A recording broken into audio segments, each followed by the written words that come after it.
तो आज हम लोग बात करने वाले हैं about features of the federalism. Last class में हमने पढ़ा था, क्या पढ़ा था कि यूनिटरी गवर्नमेंट और फेडरल गवर्नमेंट का डिफरेंस है, ये पढ़ा था। इस क्लास में ये समझेंगे कि आज जो विश्व के अधिकांश देश हैं वो आखिर क्यों फेडरल व्यवस्था को अपना रहे हैं, ऐसी क्या खासियत है फेडरल सिस्टम में। ठीक है, वही हम लोग पढ़ना है, फीचर्स ऑफ फेडरलिज्म, कि संघवाद की आखिर विशेषताएं क्या है, उनकी इसकी खासियत क्या है। बात करें इसके पहले फीचर्स की, तो पहला फीचर क्या है, कहते हैं देयर आर 2 और मोर लेवल ऑफ गवर्नमेंट। ठीक है, कि जहां भी फेडरलिज्म की व्यवस्था है वहां एटलीस्ट 2 लेवल ऑफ गवर्नमेंट तो जरूर होगी, 2 से अधिक लेवल ऑफ गवर्नमेंट भी हो सकती है। जैसे फॉर एग्जांपल इंडिया में 3 लेवल ऑफ गवर्नमेंट्स हैं। 3 लेवल ऑफ गवर्नमेंट में है एक सेंटर, स्टेट और एक लोकल गवर्नमेंट। तो जहां भी फेडरलिज्म है वहां पर एटलीस्ट 2 लेवल ऑफ गवर्नमेंट तो जरूर होगी। ठीक है, लेकिन यूनिटरी में क्या होता है, वहां सिर्फ 1 लेवल ऑफ गवर्नमेंट होती है, सिर्फ सेंट्रल गवर्नमेंट। और अगर कोई सब यूनिट्स है भी तो वो सेंट्रल गवर्नमेंट के सब ऑर्डिनेट होते हैं, मतलब उसके अंडर काम करते हैं, उसके डायरेक्शन पर काम करते हैं। किस डायरेक्शन पे? सेंट्रल गवर्नमेंट के डायरेक्शन पे। बट फेडरलिज्म में ऐसा नहीं होता।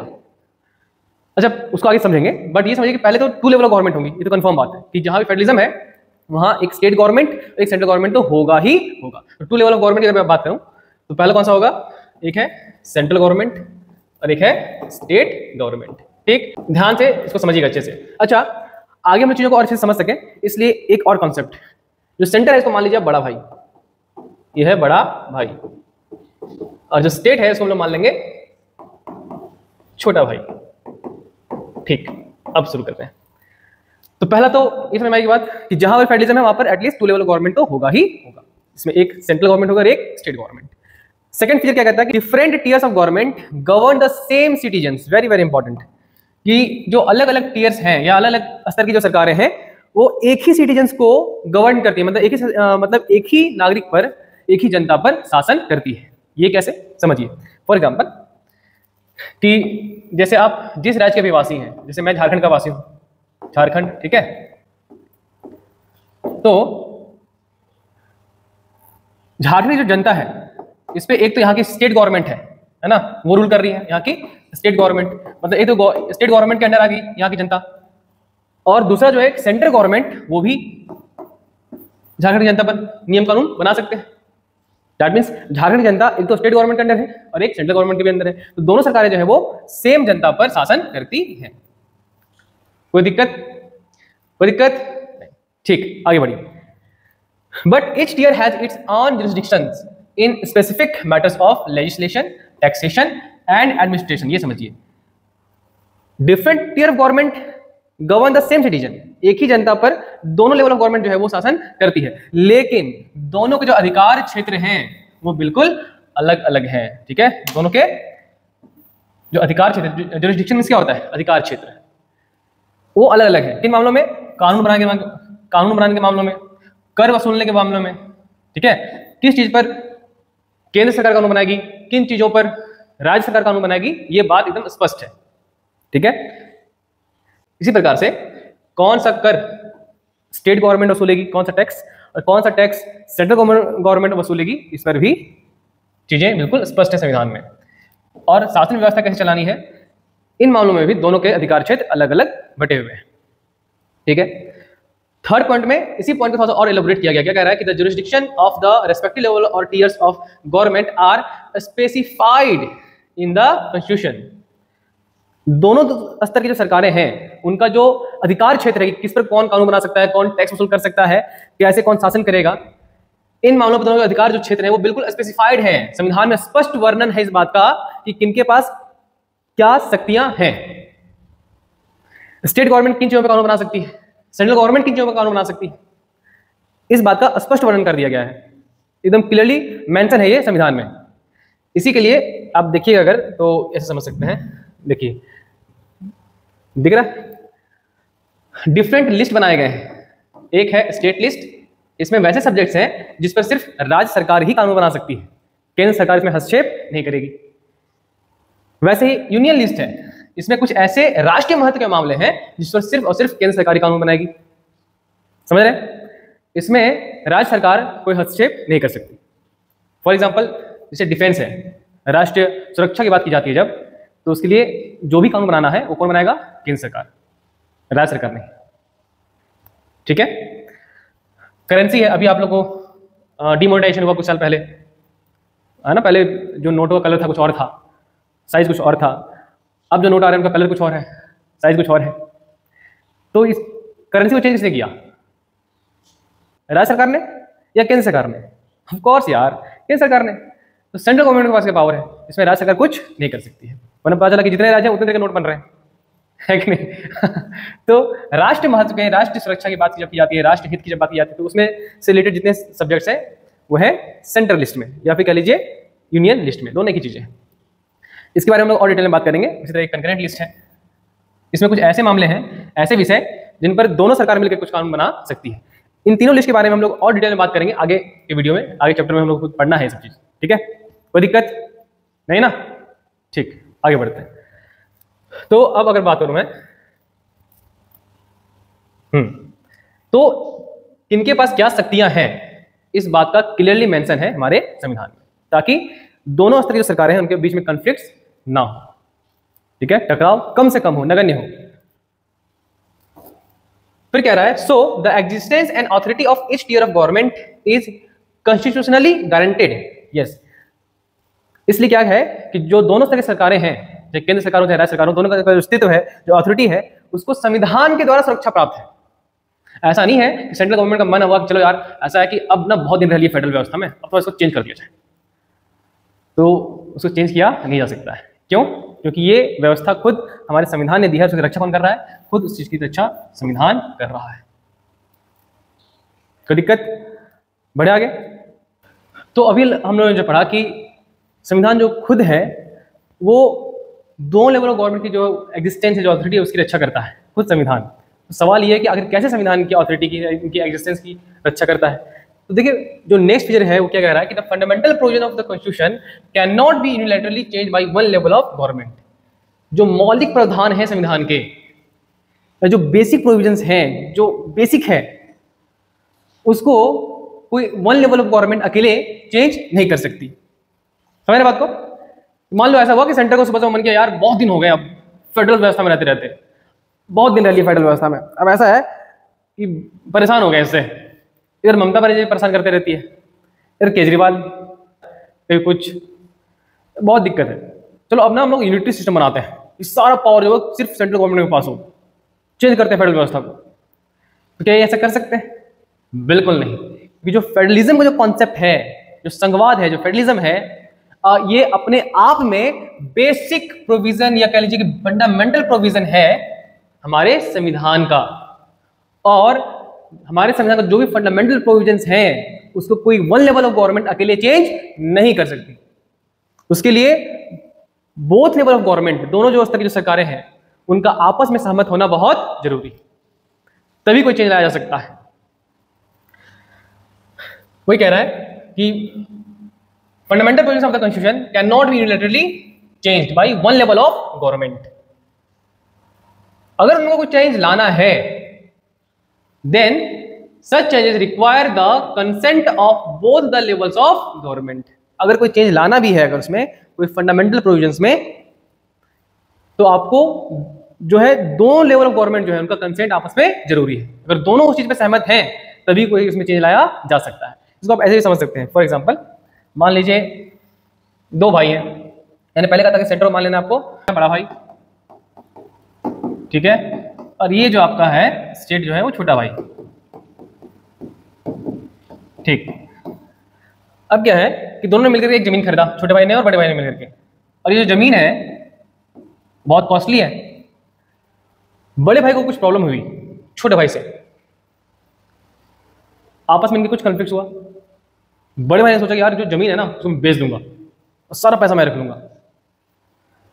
ये जमीन था इन दोनों ने मिलकर खरीदा था, इन दोनों, इस जमीन पर इन दोनों का अधिकार है, दोनों का मालिकाना हक है, दोनों के नाम पर पेपर्स बने हुए हैं। अब अगर सिर्फ बड़ा भाई चाहे कि अकेले ये जमीन को बेच दे, क्या ये पॉसिबल है? Is it possible? नेवर। जहां पर इन दोनों का अधिकार है और उससे रिलेटेड कोई चेंज लाना है, दोनों भाई का आपस में कंसेंट होना जरूरी है, दोनों भाई की आपस में सहमति जरूरी है। कोई एक भाई अकेला कुछ चाहे तो इसमें कंस्ट्रक्शन कर दे, नॉट पॉसिबल। कोई एक भाई चाहे अकेला इसको जमीन को बेच दे, नॉट पॉसिबल। इसमें कोई भी चेंज लाना है तो दोनों भाई का आपस में सहमत होना जरूरी है। यह बेसिक प्रोविजंस है कि नहीं? तो वैसे ही जो फंडामेंटल प्रोविजंस है संविधान के, उसमें कोई चेंज लाना है तो दोनों स्तर की जो सरकारें हैं, सेंट्रल गवर्नमेंट, स्टेट गवर्नमेंट, दोनों का कंसेंट होना आपस में बहुत जरूरी है, तभी उसमें कोई चेंज लाया जा सकता है। ठीक है। और मैंने बताया फेडरलिज्म जो है, फेडरलिज्म का जो कॉन्सेप्ट है, संघवाद जो है, वो अपने आप में जो है वो बेसिक प्रोविजन है संविधान का, उसको चेंज किया नहीं जा सकता। तो संघवाद में चेंज किया जाएगा ही नहीं, तो जो राज्य है उसके अस्तित्व को भी क्या हो रहा है, सुरक्षा दी जा रही है, उस अथॉरिटी को सुरक्षा मिल रही है, किससे? खुद संविधान से। कोई दिक्कत? बढ़े आगे फिर। ओके, नेक्स्ट कहता है courts have the power to interpret the constitution and the powers of different level of government. जो कोर्ट है, जो न्यायालय है, हाई कोर्ट और सुप्रीम कोर्ट की मैं बात करूंगा, डिस्ट्रिक्ट कोर्ट की बात नहीं कर रहा, उनके पास पावर है कि वो संविधान की व्याख्या कर सकते हैं, सिर्फ हाई कोर्ट और सुप्रीम कोर्ट के पास। और उसमें भी अगर हाई कोर्ट के एक्सप्लेनेशन से सुप्रीम कोर्ट सहमत नहीं है तो सुप्रीम कोर्ट खुद अपनी व्याख्या दे सकता है, खुद अपने तरीके से संविधान को एक्सप्लेन कर सकता है, और वही मान्य होगा, सर्वमान्य होगा, सब जगह वही माना जाएगा। समझ आई बात?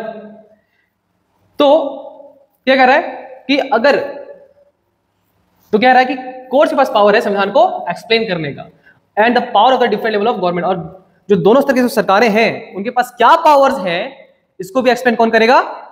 खुद सुप्रीम कोर्ट, उन्हीं के पास ये पावर है। सेंटर और स्टेट के बीच कोई कंफ्लिक्ट है, कौन देखेगा? Supreme court. ठीक है। मान लीजिए दो प्लेयर्स, है ना, क्रिकेट मैच चल रहा होता है, तो दो प्लेयर आपस में लड़ गए, क्रिकेट मैच बात कर रहा हूं मैं कि क्रिकेट मैच चल रहा है, दो प्लेयर आपस में लड़ गए, आउट है, वो बोला नहीं नॉट आउट है, फील्डिंग वाले बोले नहीं आउट है, आउट है, बैट्समैन बोला नहीं नॉट आउट है। तो वहां जो हाई कोर्ट वाला है ना, वो एम्पायर है जो ग्राउंड में रहता है, वो बोल भैया आउट है। तो बैट्समैन बोला देखिए आपकी जजमेंट से ना मैं संतुष्ट नहीं हूं। ठीक है। अब मामला जाएगा सुप्रीम कोर्ट। सुप्रीम कोर्ट कौन है? वो थर्ड एम्पायर है, बोला डीआरएस ऐसे भैया सुप्रीम कोर्ट को भेज दो, सुप्रीम कोर्ट वहां से देख के बताएगा हाँ आउट है या नहीं है। समझ रहे बात को? तो वैसे यहां पर भी होता है, दोनों प्लेयर अगर आपस में लड़ गए, वैसे छोटा भाई बड़ा भाई अगर आपस में लड़ गया, कभी सेंटर स्टेट भी आपस में लड़ गए अपनी शक्तियों को लेकर के, मेरे पास ये पावर्स है, मेरे पास वो पावर्स है, तो वहां पर आएगा सुप्रीम कोर्ट। तो बेटे लड़ो मत, पप्पा चिंता है तुम्हारे भी, मैं बताता हूं कौन सही कौन गलत, किसके पास क्या शक्तियां हैं, मैंने किसके वसीयत में क्या लिख दिया है मैं बताऊंगा, चिंता ना करो, है कि नहीं? तो वही चीज यहां पर है। द हाईएस्ट कोर्ट, बोले तो सुप्रीम कोर्ट, बोले तो supreme court acts as an umpire, एक अंपायर की तरह एक्ट करता है ये, वो बताता है कि किसके पास क्या शक्तियां हैं, कौन सही है कौन गलत है, कौन आउट है कौन not out. Acts as an umpire if disputes arise between different level of government in the exercise of their respective powers. दोनों के पास क्या शक्तियां हैं, इस बात को लेकर कभी अगर विवाद होता है तो यहां पर विवाद का निवारण कौन करता है? Supreme court. ठीक है, कोई दिक्कत? ठीक है, यहां तक इस बात का ध्यान रखिएगा कि अगर कभी सेंटर और स्टेट, बड़ा भाई छोटा भाई आपस में लड़ गया तो वहां पर आता है कौन? Supreme court. ठीक है यहां तक? नेक्स्ट, हाँ, sources of income for each level of government are clearly specified to ensure its financial autonomy। Source of income है ना, वो भी एकदम क्लियरली जो है वो स्पेसिफाइड कर दिया गया है। जैसे मैंने बताया था पावर जो है दोनों के, कौन किस विषय पर कानून बना सकते हैं, ये क्लियरली मेंशन है, इनके पास क्या शक्तियां क्लियरली मेंशन है। ठीक वैसे ही सोर्स ऑफ इनकम कि राज्य के पास पैसा कहां से आएगा, केंद्र के पास पैसा कहां से आएगा, ये भी एकदम क्लियरली मेंशन है हमारे संविधान में। क्यों? क्योंकि संविधान के निर्माता ये जानते थे कि बाप बड़ा ना भैया, सबसे बड़ा रुपया, ऐसा ही तो कहा जाता है आजकल, तो लोग कभी भी लड़ जाएंगे। जितने मार काट लूट मार होते हैं आजकल तक, जितने भी हत्याएं होती हैं, सबका अधिकतर का कारण क्या होता है? पैसा। अल्टीमेट जो देखिएगा तो जड़ में कौन मिलेगा आपको? पैसा ही रहता है अधिकांश मामलों में, मैक्सिमम में। तो संविधान के निर्माता जो थे उनको भी एहसास था कि भैया आज तो कल तो लड़ी जाएंगे आपस में पैसे को लेकर के, तो बेहतर है कि इनका जो है ना, जो जायदाद जो है उसका बंटवारा कर दो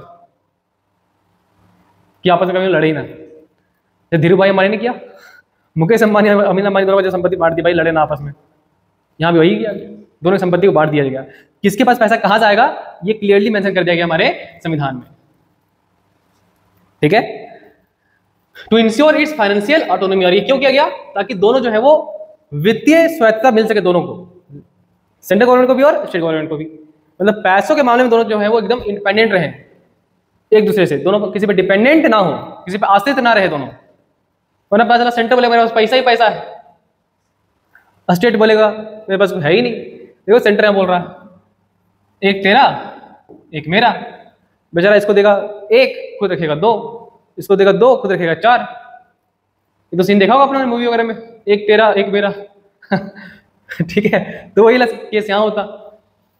तो इसलिए क्या किया गया, कोई किसी पे डिपेंडेंट ना रहे, इसलिए जो दोनों का जो सोर्स ऑफ इनकम है उसको एकदम क्लियरली मेंशन कर दिया गया संविधान में कि कौन, कि राज्य सरकार किन चीजों पर टैक्स लगा करके पैसा एग्जीक्यूट कर सकती है, केंद्र सरकार किन चीजों पर किन चीजों पर टैक्स लगा सकती है और वहां से पैसा ला सकती है। ये चीज एकदम क्लियर मेंशन कर दिया गया है ताकि दोनों सरकारें आपस में लड़े ना, है कि नहीं, और दोनों इस पर पैसे लिए डिपेंडेंट ना रहे। पता चला केंद्र में किसी और की गवर्नमेंट है, राज्य में किसी और की गवर्नमेंट है, अक्सर ऐसा होता है, केंद्र सरकार राज्य सरकार को पैसे नहीं दे रही, क्यों? मेरा सरकार थोड़ी है, मेरी पार्टी रहता तो बात होती हो जाती। सभी है, जैसे बीजेपी है ना सेंटर में, मान लो बहुत सारे स्टेट में, जैसे झारखंड की बात कर लो, जेएमएम है, पता चला कि हेमंत सोरेन बेचारे ऐसे परेशान रहते हैं क्योंकि सेंटर से पैसा नहीं मिलता। लेकिन दोनों स्टेट सेंटर पे डिपेंडेंट नहीं है, सेंटर स्टेट पे डिपेंडेंट नहीं है, ठीक है। और बस यही है। हाँ, कुछ मामलों में सेंटर जो है वो राज्य को पैसा देता है, मीन्स कुछ मामलों में राज्य जो है वो केंद्र पर निर्भर रहता है, लेकिन कुछ अपवाद के मामले हैं, कुछ स्पेशल केसेस में, और वो क्या है मामला वो कभी मैं फिर नेक्स्ट वीडियो में बताऊंगा। बाकी देखा जाए तो केंद्र और राज्य दोनों एक दूसरे से इंडिपेंडेंट हैं सोर्स ऑफ इनकम के मामले में। इनके पास अपना अलग सोर्स है इनकम का, इनका अलग सोर्स है इनकम का, स्टेट का। इसको आप ऐसे भी समझ सकते हैं कि मान लीजिए दो भाई है ना, और उनके पापा ने कोई बिल्डिंग वगैरह बना दिया था ऐसा, तो दोनों भाई का क्या आपस में जो है ये बांट लिया,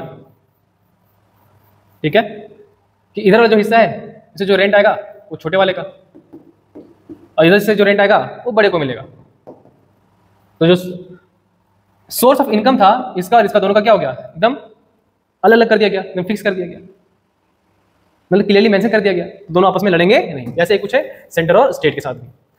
लास्ट अगर बात करें, कह रहा था सिस्टम दस हैज डुअल ऑब्जेक्टिव। जो फेडरल सिस्टम है उसके दो ऑब्जेक्टिव्स हैं, दो उद्देश्य हैं। क्या उद्देश्य है? पहला, to safeguard and promote unity of country. देश जो एकता है उसकी सुरक्षा करना, उसकी रक्षा करना, और देश की एकता को बढ़ावा देना। जो देश की जो यूनिटी है उसको तो बचा के रखना ही है, उसको बनाए रखना है, और देश की यूनिटी को और ज्यादा प्रमोट करना कि वो और ज्यादा बढ़े, लोगों की जो एकता है वो और ज्यादा बढ़े।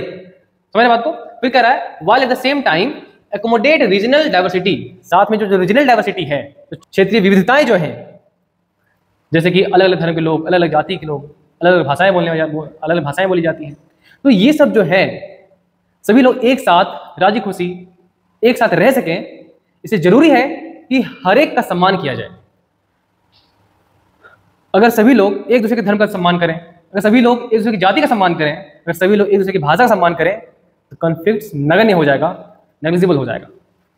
खत्म तो नहीं होता कॉन्फ्लिक्ट कभी, क्योंकि समाज में कोई ना कोई अपवाद तो होता ही होता है, लेकिन हाँ कम जरूर हो सकते हैं, और बहुत कम हो जाएगा, है ना। तो इसलिए जरूरी है कि देश की एकता और अखंडता को बनाए रखा जाए, और साथ में जो विविधता है, जो डाइवर्सिटी है देश की, उसका सम्मान किया जाए। फेडरल व्यवस्था ये सिखाती है।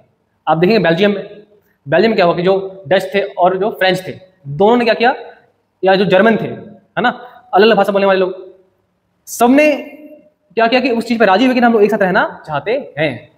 वहाँ की जो रीजनल डाइवर्सिटी थी उसको एक दूसरे ने सबका सम्मान किया, तो वहाँ जो डाइवर्सिटी उसको एकोमोडेट कर लिया गया, समावेश कर लिया गया, सभी लोग एक साथ राजी खुशी रहना शुरू कर दिए। तो वही यहाँ पे कहता है कि जो फेडरलिज्म है उसका डुअल, दो मोटो है, उसका दो उद्देश्य है। पहला, देश की एकता और अखंडता को बनाए रखना, और दूसरा देश की जो विविधता है उसका सम्मान करना। ठीक है, सो यहां तक क्लियर हुआ सबको अच्छे से? यहां तो कोई डाउट नहीं है ना? हाँ, तो लास्ट स्टेटमेंट क्या कह रहा है? Therefore, two aspects are crucial for the institution and practice of federalism। तो फेडरलिज्म के गठन और उसके सफल कामकाज के लिए कि फेडरलिज्म ढंग से काम कर सके, अच्छे से काम कर सके, इसलिए दो चीजें जरूरी है। इसलिए दो चीजें जरूरी हैं। पहला कि government at different levels should agree to some rules of power sharing. Yes, power sharing का मतलब पावर को शेयर करना, बांटना। फेडरलिज्म ये कहता है ना कि सेंटर के कुछ पावर्स लेकर किसको दे दिया जाए, स्टेट को दे दिया जाए। This is called federalism. तो कह रहे हैं जो दोनों लेवल ऑफ गवर्नमेंट है उनको आपस में जो पावर शेयरिंग का जो कुछ नियम है उनको फॉलो करना बहुत जरूरी है, उसका पालन करना चाहिए। सत्ता के बंटवारे के नियमों पर सहमति, जो सत्ता के बंटवारे का जो नियम है उस नियम को दोनों माने, ये जरूरी है, तभी फेडरलिज्म सही ढंग से काम कर पाएगा। ठीक है, जैसे मान लीजिए हर गेम का कुछ नियम होता है, जैसे क्रिकेट है उसे कुछ नियम है, फुटबॉल है उसे कुछ नियम है, क्योंकि अगर नियम को ना माना जाए तो फिर वो खेल का कुछ आधार नहीं रहेगा, उस खेल का कुछ मायने नहीं रह जाएगा। वैसे ही अगर सेंटर और स्टेट दोनों कुछ नियम से ना बंधे हों तो फिर, और दोनों नियम को फॉलो ना करें तो फेडरलिज्म का मतलब खत्म हो जाएगा। फिर तो वहां पर यूनिटी आ जाएगी, जो ज्यादा पावरफुल होगा वो कब्जा कर लेगा, वो पावर जो ज्यादा पावरफुल रहेगा वो सुप्रीम बन जाएगा, और कम पावरफुल पर अपना नियम रूल चलाएगा। सच है श्रीलंका, सिंघाला ज्यादा पावर्स में थे तो उन्होंने तमिलियंस को परेशान किया, अपना नियम चलाया। तो पहले क्या कह रहा है कि government at different levels should agree to some rules of power sharing. जो पावर शेयरिंग का जो कुछ नियम है उसका पालन करने के लिए दोनों सरकार के आपस में सहमत हो। यस, हम लोग जो भी नियम है पावर शेयरिंग का उसको फॉलो करेंगे। दूसरी बात, they should also trust that each would abide by it's part of agreement. दोनों तरह की जो सरकारें हैं उनको ये एक दूसरे पर भरोसा होना चाहिए कि दोनों जो है वो अपने अपने अधिकार क्षेत्र में रहकर काम करेंगे, दोनों जो है अपने अपने अधिकार क्षेत्र को मानेंगे। समझ रहे बात को? ये भी आपस में विश्वास होना चाहिए। कोई अगर अपने अधिकार क्षेत्र से बाहर निकल काम करेगा तो वहां दिक्कत हो जाएगी। तो दोनों इस बात पे सहमत हों या दोनों को इस बात के लिए भरोसा हो एक दूसरे पर कि दोनों अपने अपने अधिकार क्षेत्र में रहकर ही काम करेंगे। ये चीजें क्लियर होनी चाहिए एकदम।